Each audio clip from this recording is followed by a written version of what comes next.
หมอยซุงค่ะหมอยซุงพี่ๆน้องๆผู้ปันแห้งขาวใส่หมอหอมกุ๊กกอกค่ะมื้อนี้ก็เป็นวันที่17เดือนธันวาคมที่4ปี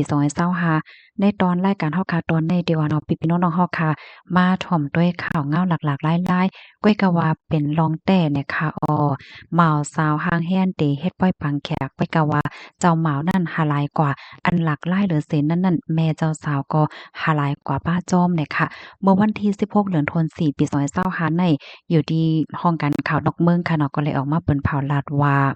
มีก้นกูฮักกูหนึ่งเนาะชื่อห้องว่าราหนและชีวานีค่ะสองก้อนให้เป็นหม่าวสาวกันเขาอยู่ไว้ดีเว้งอาลีคอนเจเมืองอุตรประเทศจึงเมืองอินเดียค่ะสองก่อหางแฮนติเดเฮ็ดปล่อยปังแขกในวันที่16เดือนธันวาคมปี2025และค่ะสองก่อก็หมอกห้องญาติพี่น้องพินหมอกญาติพี่น้องจังไหน ไหวเสียงมดเหย้าให้มาเขาปล่อยปังแขกเขาเลยค่ะก้อยกะว่าเกิดเที่ยงก็วันก้อยได้ถึงวันปล่อยปังแขกเหย้าอยู่ๆก็เลยเกิดขึ้นเปิงเป็นเจ้าหมาวในหาหลายกว่าเจ้าหมาวในอายุเลย20ปีเฮ็ดให้ค่ะ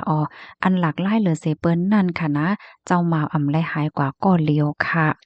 อันมีชื่อว่าอานิตาก็เป็นแม่แท้ๆเจ้าสาวอายุเลย40ปีก็หายกว่าป้าจอมค่ะ โคของเงินคำจั่งใดก็หายกว่าป้าจอมเฮ็ดจั่งไหนคะเฮ็ดให้ชีวานีเจ้าสาวและก็เป็นปมีเงินเก็บติดตัวเสียเอียดเยี่ยวค่ะเมื่อวันที่6เดือนธันวาคมที่ป่นมานั่นค่ะดาหนเนาะออกเฮิรนกว่าลาดว่าเดกว่าซื้อผ้าตอนดับปล่อยปางแขกให้ในนั้นน่ะเนาะดาหนในเป็นเจ้าหม่าวค่ะนะสืบมาเนี่ยค่ะในคำขึ้นนั้นค่ะมั่นใจเนี่ยก็เลยสืบโฟนหาปอมั่นใจเหี่ยวก็ลัดปอมันว่า มันใจติปลายกว่าหน้าปออย่าไปไม่ใจเนี่ยว่าย่อก็อย่าไปจ้อมหาลูกเนี่ยว่ามันจังว่ามันมีแผนการไว้เอาว่าติปลายกว่าติไหลก้อยกะว่าแค่ปอเขาไม่ใจมันก็ลัดว่าเฮ็ดนั้นแหละค่ะในข้าวย่ำเหลียวกันนั่นก้อยค่ะนะอันเป็นชีวานีเนี่ยก็ฟังหันว่าแม่มันนางก็หายตัวกว่าป้าจ้อมเหมือนกันเงินเก็บตั้งสิ่งตั้งหมดค่ะก็เอากว่าป้าจ้อมเนี่ยค่ะก็เป็นแม่ค่ะเนาะก็เป็นแม่เจ้าสาวได้ที่ก็อำไลลาดไผค่ะว่าดีกว่าที่แลสังสินจึงหืออำไลลาดขอความสังไว้ดีลูกยิ่งแลสังก็เป็นโผมันนางแลสังแลเจ้าในค่ะเปซัมวาชีวานีและกุมารสองกอปอลูกค่ะเนาะเตฟังหันแม่นลองมืดกือจำใจแม่เจ้าสาวแลอันเป็นลูกเขยว่าติลูกเขยในมันแปลกเปิงเหมือนหางว่ามีลองจำใจกันไว้ว่าในเซตาก้อยกะว่าเขาก็อำลาดอีหังออกมาก็เปิงว่าแค่มันมีลองเตื้อเคิกกันในนาเฮือนั่นน่ะเนาะ กุมารค่ะก็เป็นปอเจ้าสาวเป็นโพของอานิตาแม่เจ้าสาวเนาะเหตุการณ์ป้ายมักปี้อยู่ดีในเวงแบงกาลูในเฮาก็ป้อไกอยู่เฮิรนค่ะใกล้กว่าเหตุการณ์กว่าเหตุการณ์นั้นน่ะเนาะอันเป็นมั่นใจเนี่ยก็ฟังหันค่ะเนาะว่าราหนเจ้าหมาวนั่นเนี่ยมันเจออบจอมมีมั่นใจค่ะเนาะอันเป็นแม่เจ้าสาวในนำเหลือเสียเจ้าสาวลูกกวนให้ไหนก้อยกะว่ามั่นใจก็ตักซี่ตักสิงสังเนาะใครให้มีลองข้องขำน่ะเนาะวนว่ามันเป็นสังโยเฮ็ดจังได๋ค่ะนะไหว้สิเป็นกว่าจั่งใดเย้าค่ะเนาะอันเป็นเจ้าโพในค่ะเนาะก็คัดใจสืบหาอันนี้ตาหลายปอกหลายกำค่ะก้อยกะว่ามันนางในรับฟ้อนค่ะนะปิกฟ้อนแปลจั่งใดกำนั้นก็สืบหากว่าดีอันเป็นผู้จ้ายลาหนอันเป็นว่าที่เจ้าหม่าวนั่นเนาะเจ้าหม่าวได้ก็รับสายอยู่ก้อยกะว่าลาดว่าแลอยู่จ้อมอันนี้ตาในค่ะให้นันเหี่ยวแลก็เป็นปอและดั้งเจ้าสาวเนาะก็กว่าที่ห้องปลิกสีกว่าเติงลาเจ้าหน้าที่ภูมิพลพรเขาไว้เย้าเนี่ยค่ะเจ้าหน้าที่เขาเนี่ยก็เตจ้อมหาโตอันเป็นอนิตาและดั้งอันเป็นวัดดีเจ้าหมาวในอยู่ว่านังไหนค่ะข้อมูลในค่ะเลยปีมาที่ห้องการข่าว Daily News ออกไว้เนี่ยค่ะข่าวเงาโหนในหลากหลายไว้จ่องแม่นค่ะพี่น้องค่ะมันก็ได้มีความถามว่าข่าวเงาจังได๋ก็เอามาลั่นล่าแน่เนาะ อันที่ค่ะเอามาสืบเปิ้นภายในได้ก็ค้าไข่ในให้หันว่ามื้อเหลียวในค่ะเนาะก้นเฮาค่ะในเฮ็ดเจเฮ็ดจวดนะเฮ็ด เฮ็ดกับว่ากะเปน้องกว่าเฮ็ดแหน่เนาะกำนั้นแลสภาวะก็เฮาเฮียงมาย่ามมาติกๆก็เฮ็ดแหน่เนาะเฮาก็เพราะว่าเฮาค้ามาด้วยเที่ยงที่เมืองอินเดียในเป็นเมืองที่เปิ้นไว้นักลองฝิ่งลองทุ่งปยอก็เฮ็ดจ้อมหนองฝิ่งหนังทุ่งติดแต่ว่าเมืองหนึ่งค่ะนะ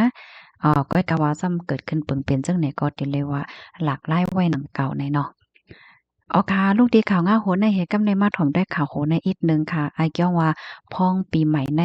มีเป็นหลายตีค่ะเนาะตีแห่งการผิดกันในค่ะนะ ก้นหนุ่มแห่งการมานมังโคกันในป้อยซ้อนนำเมืองไทยมีก้นโลเซงหนึ่งก่อเนี่ยค่ะดิเวนสมุทรสาครเมืองไทยปอดกลางนั่นก้นหนุ่มแห่งการมานพิษหมังมังโคกันเป็นจุ้มค่ะมีก้นโลเซงสายใจหนึ่งก่อญาติยับสี่ก่อวันไหนค่ะเมื่อวันที่14เดือนธันวาคมปี2525ยามโหค่ำค่ะเนาะเจ้าหน้าที่บริหารสมุทรสาครรายงานข่าวว่ามีก้นเอามิดในคณะแต้งตีจริง ตั้งหมาย17ปอกตาซ้ายเหนือเสียวก็ไล่ป้าตั้ง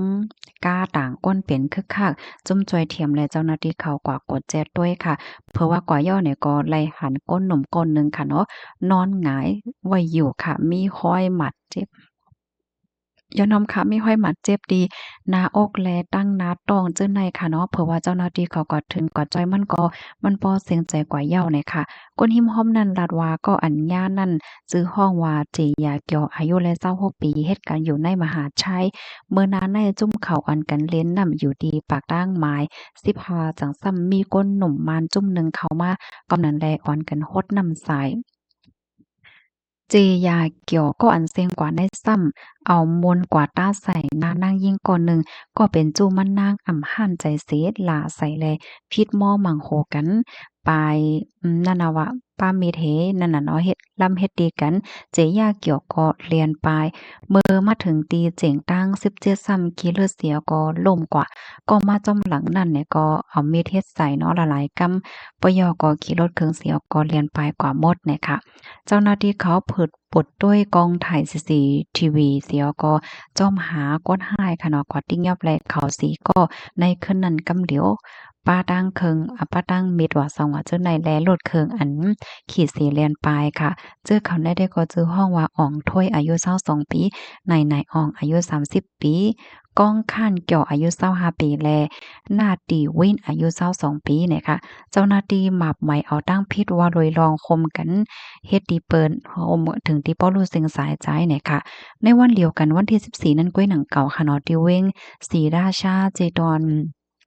ชลบุรีนั่นก็แฮ่งการมาหนังกันผิดกันเสียวก็มีคนรู้สึกว่า1ก็ว่าไหนค่ะซึ่งหนังนั้นก้วยหนังเก่าค่ะเนาะเมื่อพ่องที่เขาก็เลกว่าแอวนั่นติสาจังเช่านั่นก็ซ้ำพิษหม้อหมังโหกันอันนั้นก็เป็นตีก้นแอวแหล่ค่ะเนาะมีก้นตั้งหนำไหลหันให้ก็ตกใจจำลองตั้งเปิงเป็ดนั่นน่ะค่ะข้อมูลในคาเลยปีมาที่ห้องการข่าวเงาหางเสียงได้เต็มต่างไว้ค่ะอ๋อค่ะยินจมพี่น้องกับกูก็ที่รับถอมปันแห้งค่ะนะรับถอมยกให้ปันตั้งหันถึงซึ่งก็เพิ่มเติมมาเลยอยู่ค่ะเมื่อในข่าวเฮาค่ะตกเดือนอินหนึ่งย้อนน้อมค่ะเนาะไม่ทรงค่ะ